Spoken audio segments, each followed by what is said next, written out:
But today's mission really is to get an unbiased look at AI agents, and really coming from the perspective of a no-coder who, again, like my background is not technical, and it's likely the case that some of you in the room probably are more technical than me, and on some pieces probably have some more insight than I do. But really, some of the questions I want to answer, how do AI agents work? How can you use no-code tools to build them? What can they do? What shouldn't they do? And really try to answer this question of like, are they useful, or are they currently useful? So whenever I try to explain an agent, I do it with obviously AI Gym, this thing that I've come up with, which is this AI assistant that connects to some of the tools that I use, and has its own brain. So when I'm thinking about agents, I really see these three pillars of context, intelligence, and action. And this thing sort of sitting in the middle. So when I'm thinking about context, it's really all of the business data or applications that it's connected to. So in the case of AI Gym, it's connected to my email, connected to my call notes. It has a set of instructions that also kind of give him a sense of how to respond and interact with that context. And then obviously it's connected to a model, and we kind of go back and forth between OpenAI and Anthropic on this one. So that's sort of the intelligence slice, and then lastly is the action. So like how it's actually able to execute actions. So you see that a number of different tools that it has access to. These aren't actually all the tools that AI Gym has access to, but you can see some examples of here where like I'm interacting with Jim in context. I'm asking a question. There's some sort of a response. So we have it in Slack and then in email as well. So why, just to kind of zoom out a bit, why attempt to build an AI assistant? I think these 3 points of, the AI hype is real. You're sort of always hearing about, hey, 2025, you hear of AI agents, and there's sort of this feeling of like, okay, am I being left behind? And the observation, I think, is that there's a lot of what I would describe as gloss and less substance. Second, the how is murky. Like, so we know about these things called agents, but how do we actually do it? How do you engineer prompts? Do I need code to do this? And I think like it's an interesting space right now because everybody is learning how to do this at the same time. And then I think the third thing, and this is motivated a bit by what I've heard from customers, is like the what is murky. Like what could you actually use AI agents for? What are the use cases that might fit? And I think for me and the work that I do generally and at Stacker, that's really the most important thing. Like how are people actually going to make these things work in a way that they accomplish something beyond like a really interesting tutorial or something? So what have I learned so far? AI agents fail and succeed in mysterious ways, and hopefully we see both of those today, meaning that it's just tough to understand why they work sometimes and why they fail. Prompt engineering is like 80% of the work. So setting up the systems is not actually that hard, but really tinkering out a prompt to make it work is tough. And then thirdly, open-ended autonomous agents are quite difficult, but I think as the models improve, this will get easier. And I think I'd say difficult, meaning that it's tough to use the current models in a really open-ended type of a use case like AI Gym to get it to work properly. I think immediately, probably the things that agencies are likely looking at are like delivering something that has a bit of a compromise between a deterministic workflow and an agent. But yeah, caveat to all this, everything is changing day by day. There's new models all the time. So these things continue to change. So before we actually jump into using this thing, I just wanted to give you a bird's eye view of what Jim's architecture looks like, how I break it down. So I use a tool called N8N, very similar to Zapier or Make, but I think gives you a little more capability. And then they've got a lot more AI first features. So everything really starts with a prompt. I send a prompt either via an email or a Slack, and that kind of acts as a trigger. And then that triggers my agent. There are some like triggers that are just happening all the time.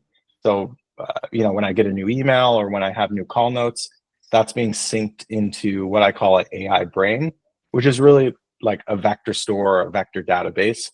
And the reason I use a vector database is just that it's much easier for the AI to retrieve things. Basically, just embeds everything in numbers, and then the AI can quickly retrieve it. I won't get into kind of the technical details.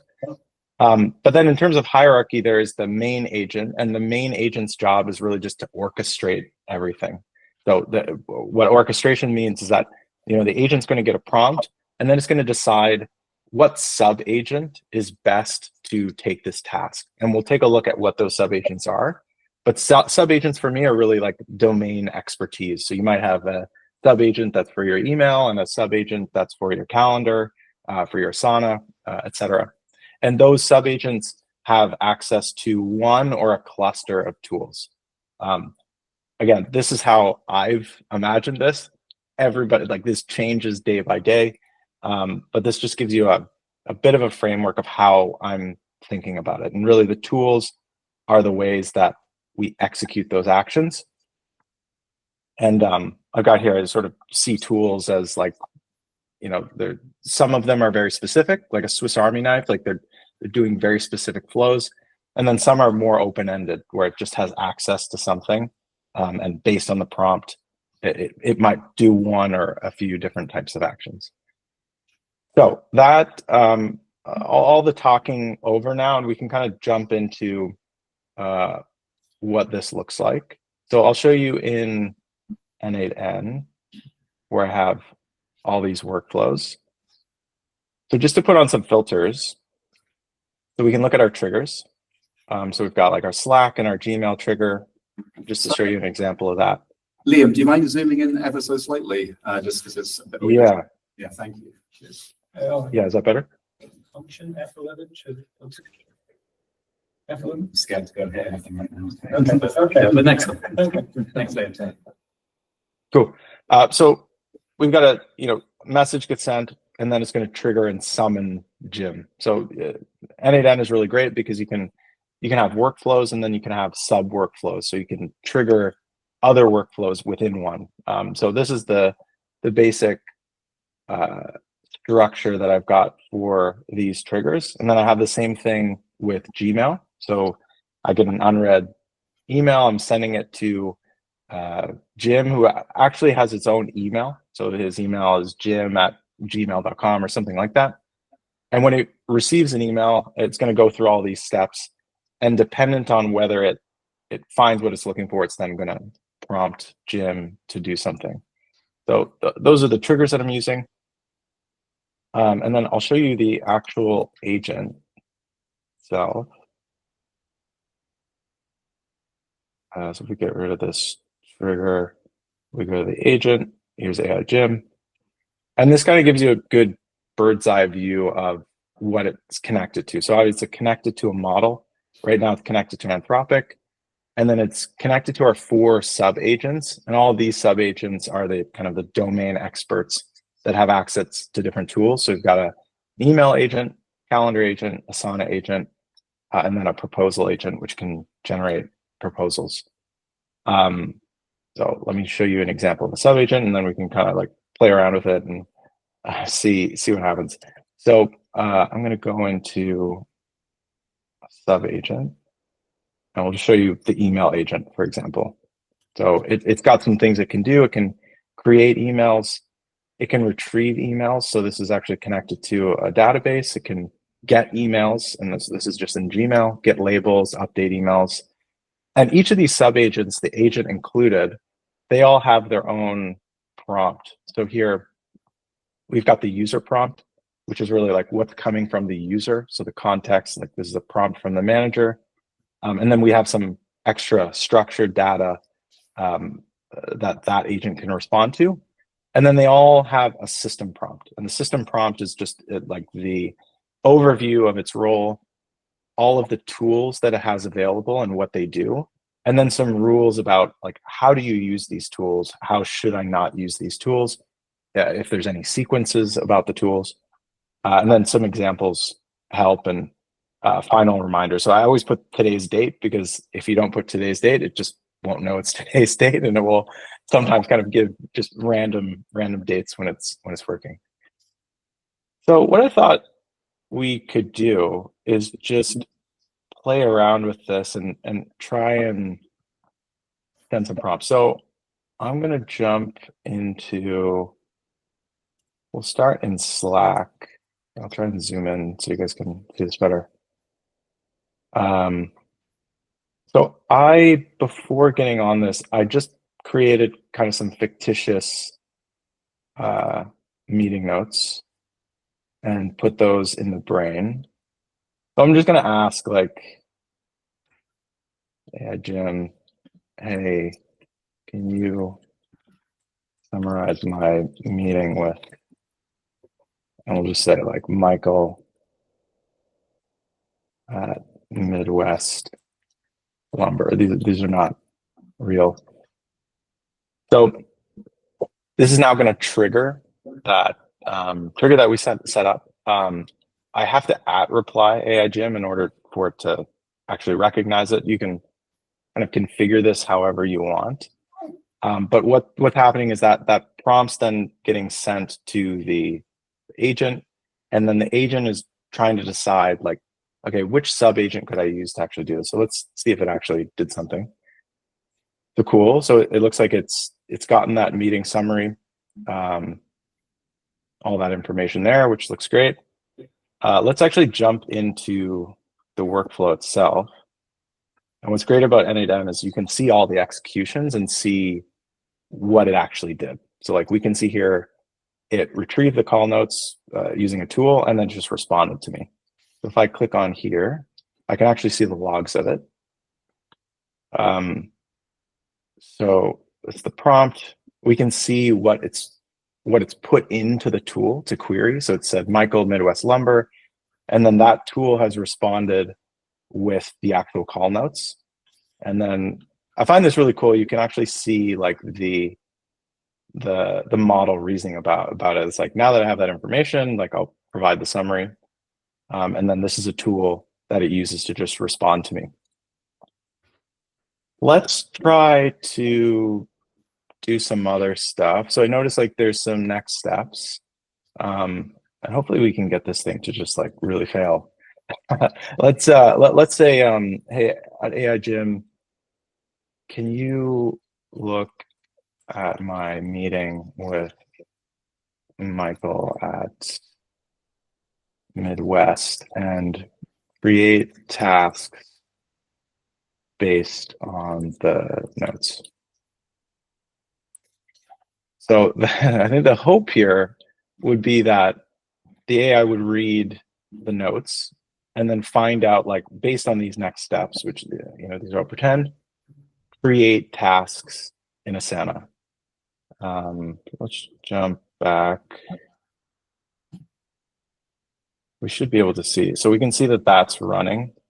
I really wish that N8N, like as it was running, you could kind of see what was happening, but you just have to wait until that's done. But it's seeing that information. It's thinking, okay, like what sub agents do I need to talk to? I probably need to talk to the Asana agent. I probably need to, you know, see those notes, turn them into tasks. And so depending on the different things that it needs to do, it might take, you know, more or less time. So hopefully this will. I always like the longer the execution time is, the more nervous I get that you know something will just not work properly.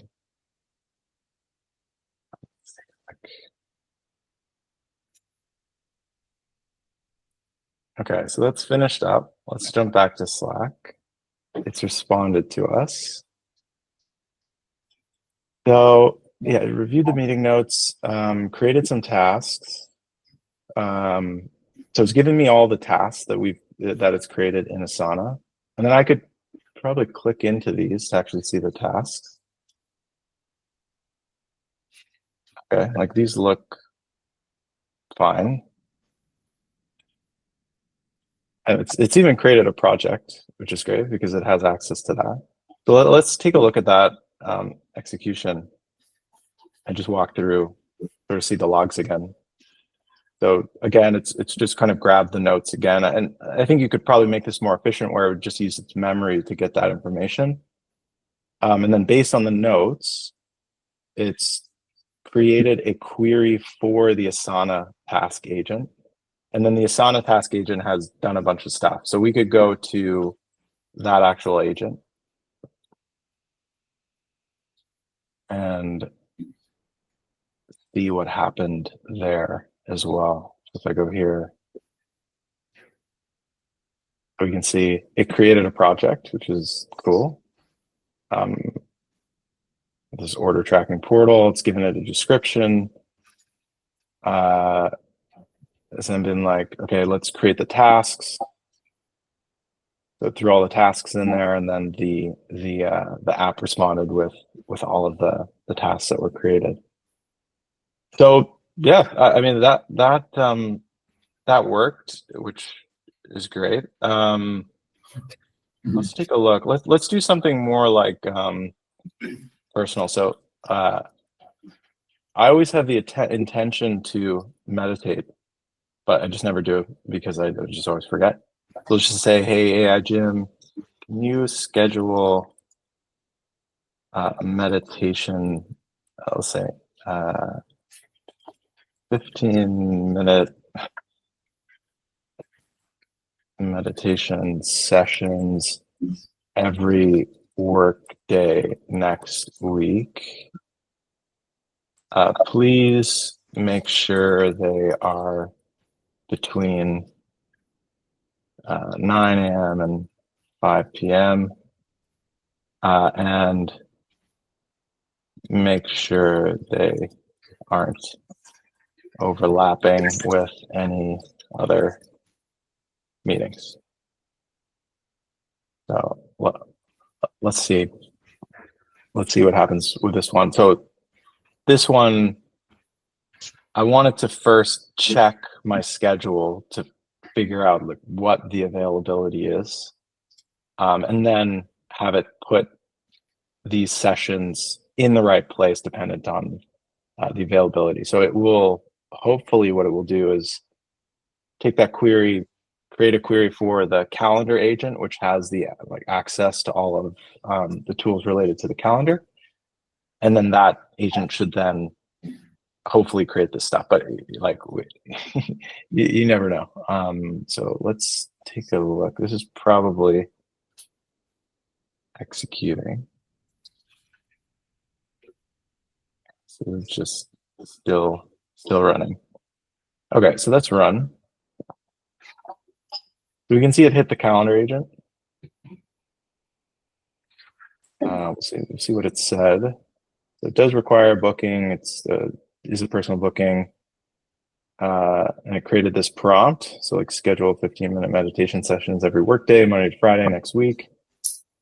Seems to have gotten the dates right, which like in building these, like you notice how explicit you have to be about time. Otherwise the AI just doesn't know what it's doing. Between 9 and 5, and then avoiding existing meetings. So let's take a look at the calendar agent and see what it did, whether it did that right. Oh, logs. So it's gotten calendar events.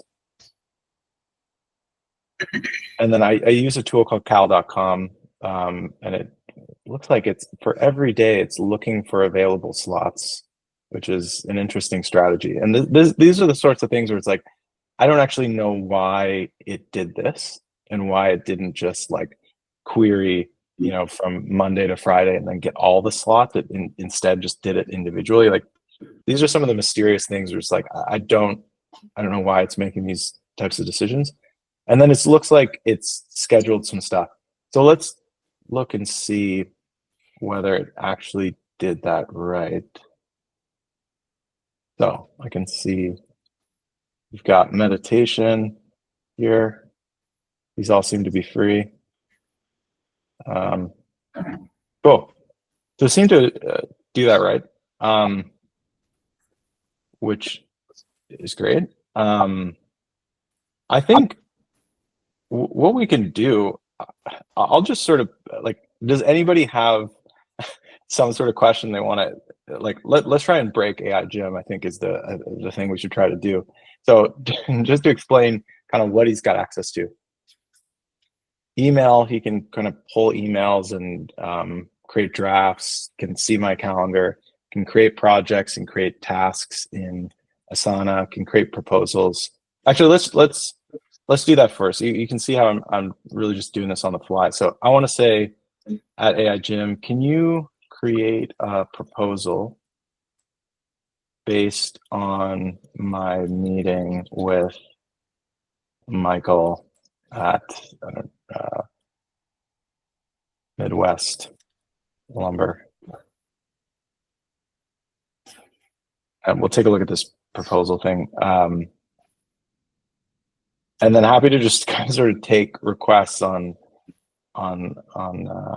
queries. But yeah, I think to get it to this state was a lot of like just fine tuning these prompts.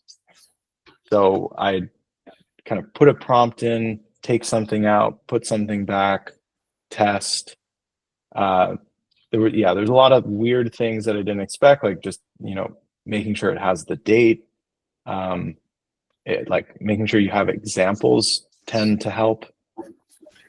And then just having, these are really just logical rules for the agent to decide, what it can't do. Like when calling subagents, like don't generate content, just produce a clear query for a subagent to execute on. So this is still, I think, prompt engineering in general to me feels a lot more like an art than a science. And I think it's just because everybody's learning how to do this. But I kind of continuously go back and forth to figure out, like, okay, how can I make this prompt better? And as you use it, you sort of feel out all the edge cases, and then you need to change the prompt accordingly. But let's see what happened with this proposal. So looks like it created a proposal and took some information, and then it's given us the Google Slides, so maybe we can open that up. Okay, so like some formatting issues here, but it's taken kind of like put a problem statement here. It has some kind of solutions there that you could possibly give. Filled in all this stuff with some of the scope. And wow, the agent is really pricey in terms of, because we didn't actually give it any information about how much it should charge, so it just sort of guessed what that is. But yeah. Cool. So yeah, happy to kind of answer any questions or like take any prompts from anybody that they want to try and do this with. But yeah, that gives you a bit of an overview of agents. I really recommend N8N. I think it's a really great no-code tool that allows you to do some more technical things as well. So like they've got connectors for a number of different apps. They have all of these AI features like the agent, for example, which I think is just sitting on like the LangChain framework, but is all no code. And on the pricing, they're really, I think they're probably like the best in the market. So they're not like Zapier. They don't charge per task. They just charge per execution. So you could have, 1 million steps, and that's just going to cost one execution. And then the same goes for looping too. So if you've got some sort of a tool that loops, they're just gonna charge one execution. So it's a really great tool. But yeah, happy to take questions or ways that we can kind of mess up this agent. We get a round of applause.